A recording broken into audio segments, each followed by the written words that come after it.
Hello friends, स्वागत है आपका जीके लाइव पाठशाला में। यूपी ट्रिपल एससी वीडियो के लिए हम लोग ज्ञान मुद्रा पब्लिशिंग हाउस से प्रैक्टिस सेट सॉल्व कर रहे थे। तो आज ये हम लोग 8वां नंबर का प्रैक्टिस सेट सॉल्व करेंगे। पिछला 7 प्रैक्टिस सेट हम लोगों ने सॉल्व कर लिया है। जिन लोगों ने न पढ़ा हो उसे आप लोग उसे प्लीज़ डिस्क्रिप्शन बॉक्स से देख लीजिएगा। और आज का ये 8वां नंबर का प्रैक्टिस सेट है। तो आइए देखते हैं हमारा जो इसमें पहला क्वेश्चन दिया गया है प्रैक्टिस सेट 8 का, वो क्या दिया गया है। तो देखिए, पहले ही क्वेश्चन में आपका जो है ये गद्यांश दिया गया है, जिसमें आपका 1 से 4 तक के नंबर के क्वेश्चन पूछे जाएंगे। तो आइए देखते हैं हमारा जो इसमें गद्यांश है वो गद्यांश क्या है। आप लोग इसको एक बार रोक करके जरूर गद्यांश को पूरा पढ़ लीजिएगा, तभी आप लोग इसका आंसर दे पाएंगे। तो चलिए शुरू करते हैं इसको। आदिम आर्य घुमक्कड़ ही थे, यहाँ से वहाँ वे घूमते ही रहते थे, घूमते भटकते ही वे भारत पहुँचे थे।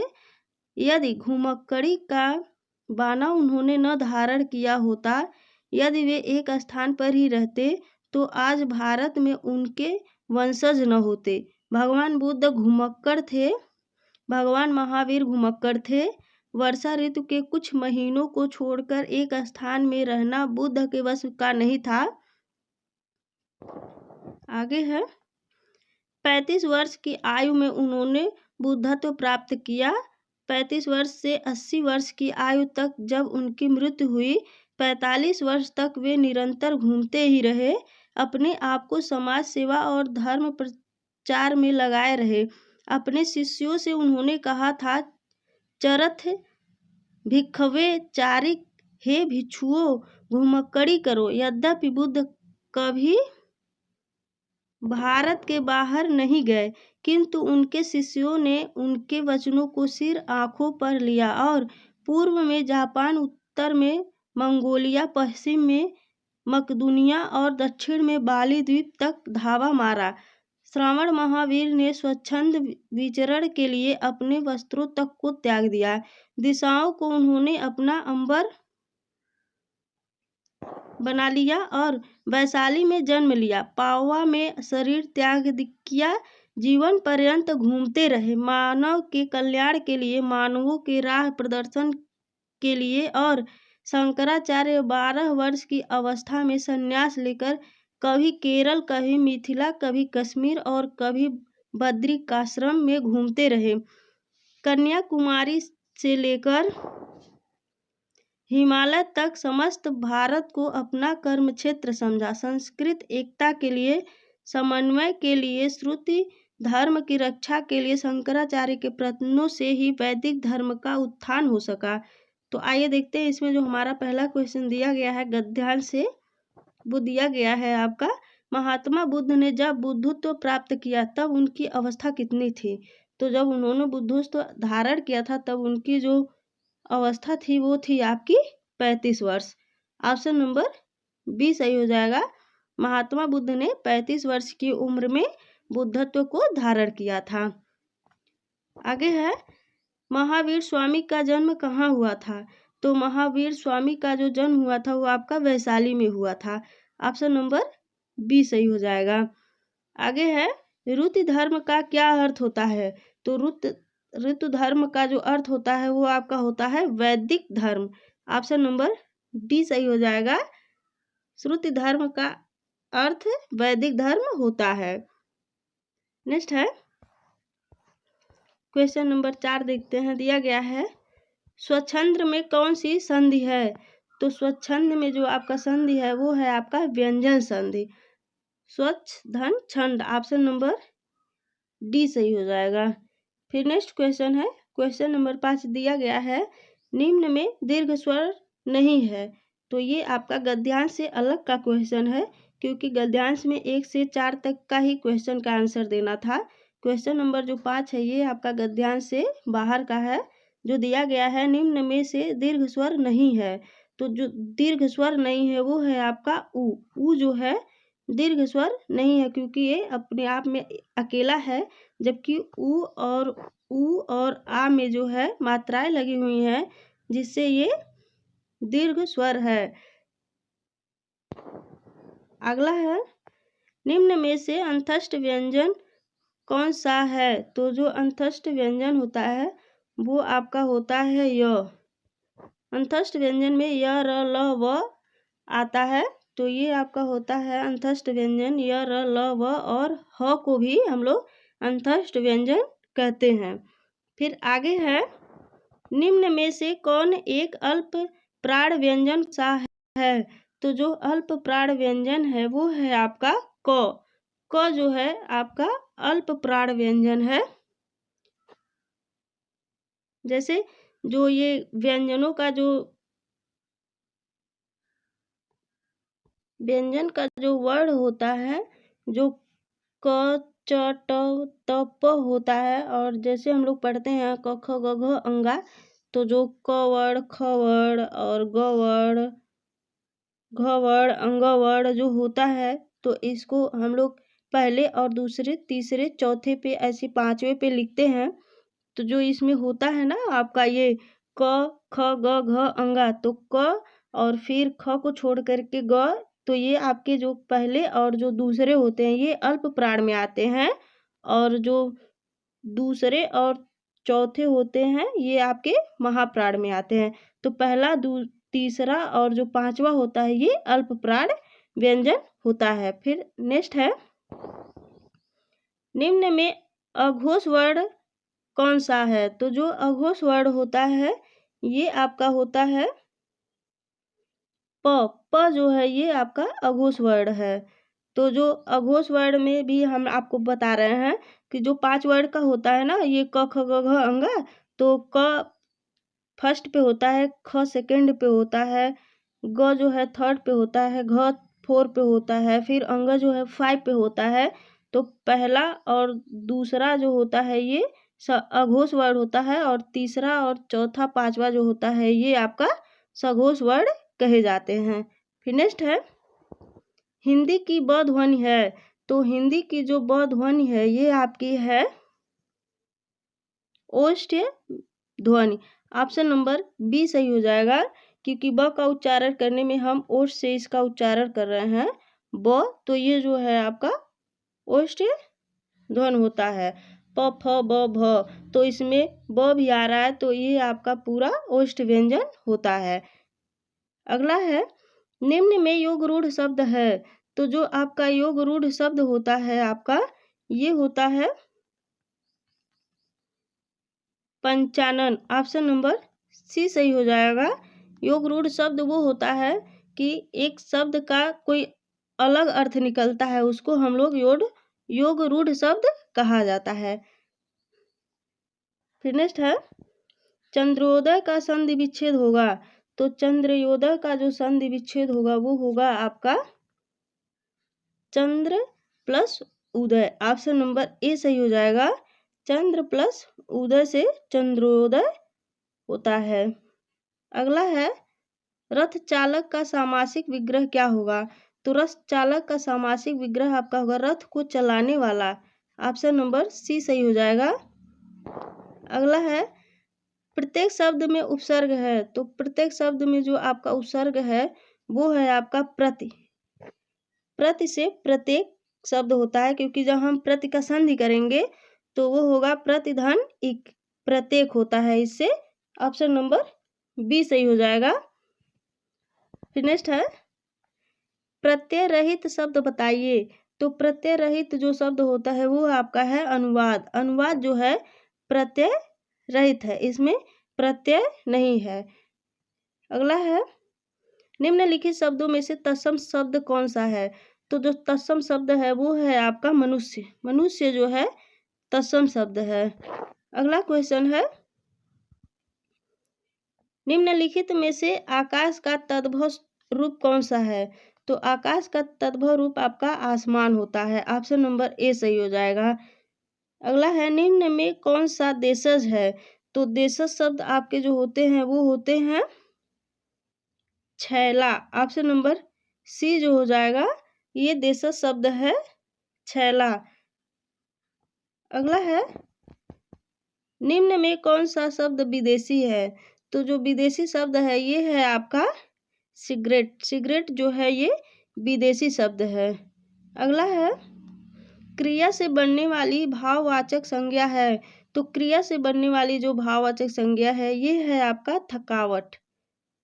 थकान से जो है थकावट बनी है, जो क्रिया से बनी हुई है और ये भाववाचक संज्ञा है। फिर नेक्स्ट है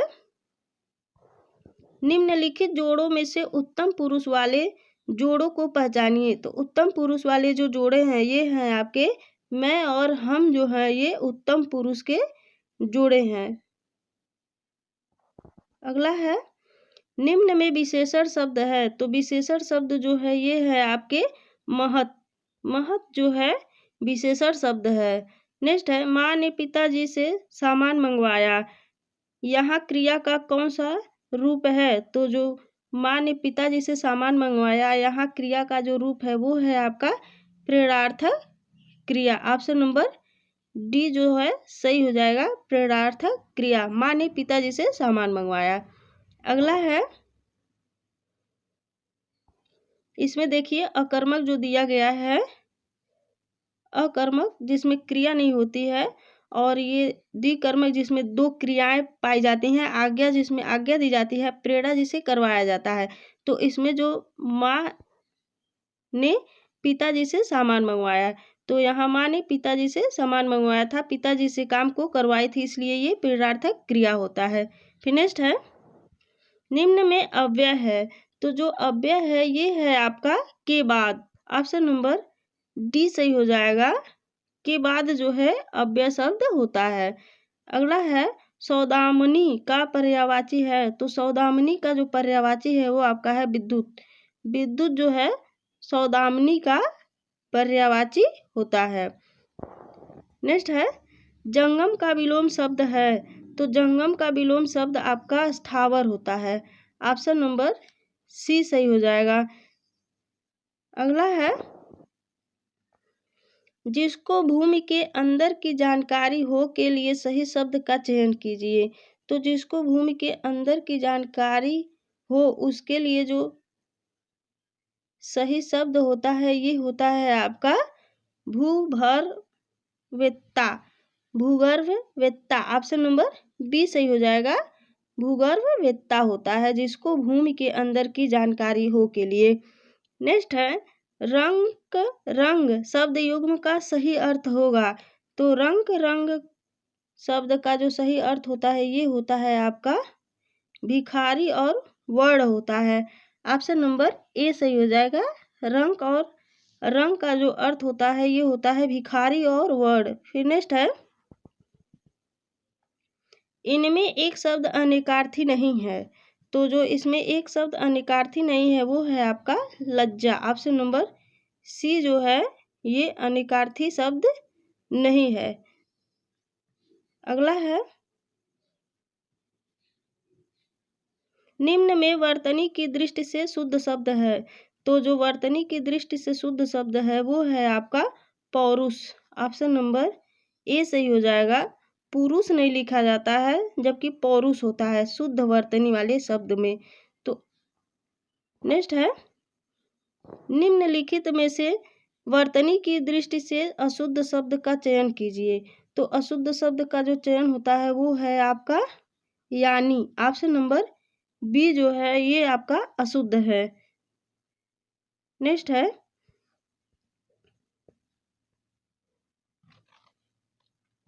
क्वेश्चन नंबर 31 दिया गया है आपका ऊपर।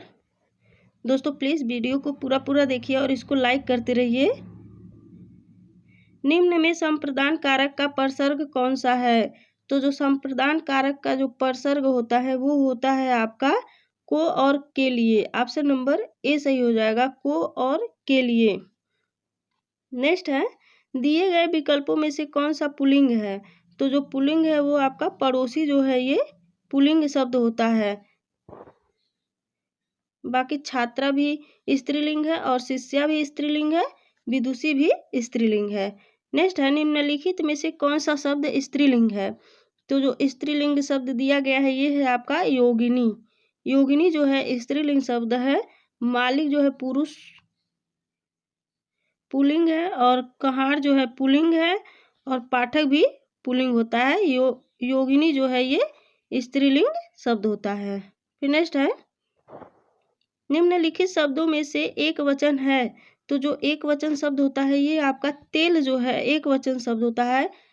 प्राण ये बहुवचन शब्द है, क्योंकि हम कोई भी जो शब्द होता है उसको अर्थों में वाक्यों में प्रयोग करके उसका अर्थ निकाला जाता है। उससे पता चलता है कि ये किस वचन में प्रयोग किया गया है। जैसे हम लोग कहते हैं ना कि उनके प्राण निकल गए, तो उनके जो प्राण निकल गए तो ये आपका जो होता है ये बहुवचन में प्रयोग किया जाता है। ओष्ठ भी बहुवचन में ही प्रयोग किया जाता है। और दर्शन दर्शन जो है ये किए जाते हैं, तो ये भी आपका बहुवचन में प्रयोग होता है। तेल जो है ये एक वचन में प्रयोग होता है। अगला है, निम्नलिखित वाक्यों में से अपूर्ण भूतकाल को पहचानिए। तो जो अपूर्ण भूतकाल है वो है आपका रामू खाना खा रहा था। ऑप्शन नंबर ए सही हो जाएगा। अपूर्ण भूतकाल है रामू खाना खा रहा था, जो अभी पूरा भी नहीं हुआ है और हो भी रहा है, जो भूतकाल में हो रहा है कि वो खाना खा रहा था। फिर नेक्स्ट है, पुस्तक पढ़ी जाती है में कौन सा वाच्य है। तो पुस्तक पढ़ी जाती में है जो वाच्य है वो है आपका कर्मवाच्य है, क्योंकि पुस्तक को पढ़ी जाती है। पढ़ना जो है ये क्रिया है, इसलिए ये कर्मवाच्य है। फिर नेक्स्ट है, मुझे बताओ कि तुम्हारा जन्म कब और कहाँ हुआ था।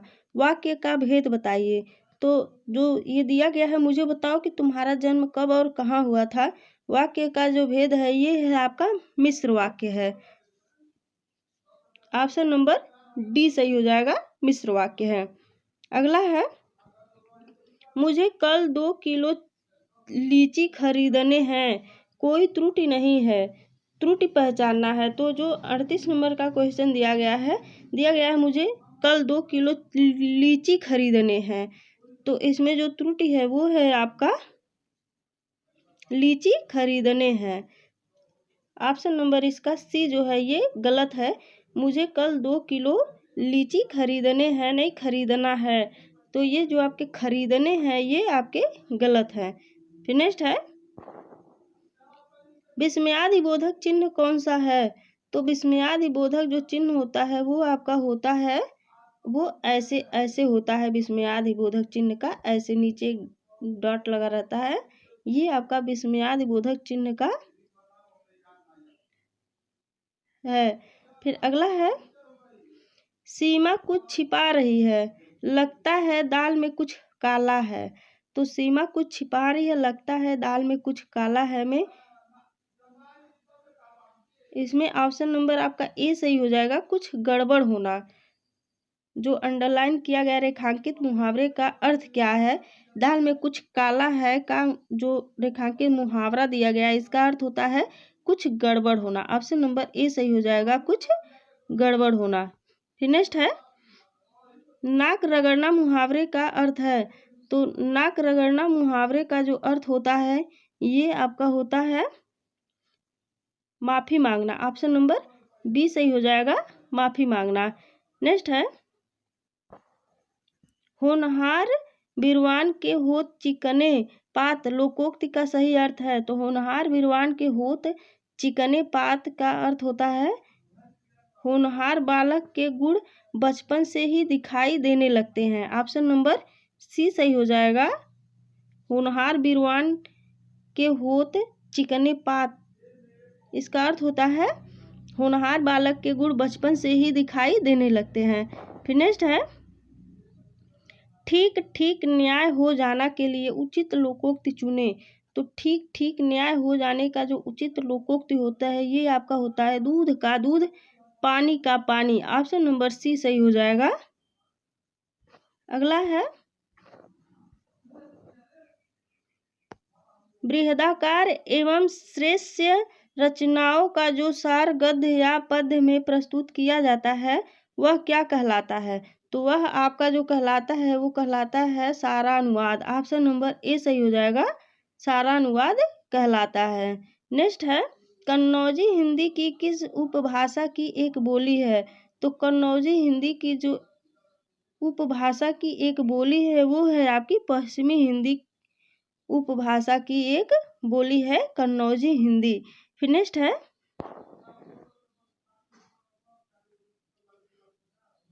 काउंटर एक्शन के लिए सटीक हिंदी अनुवाद है।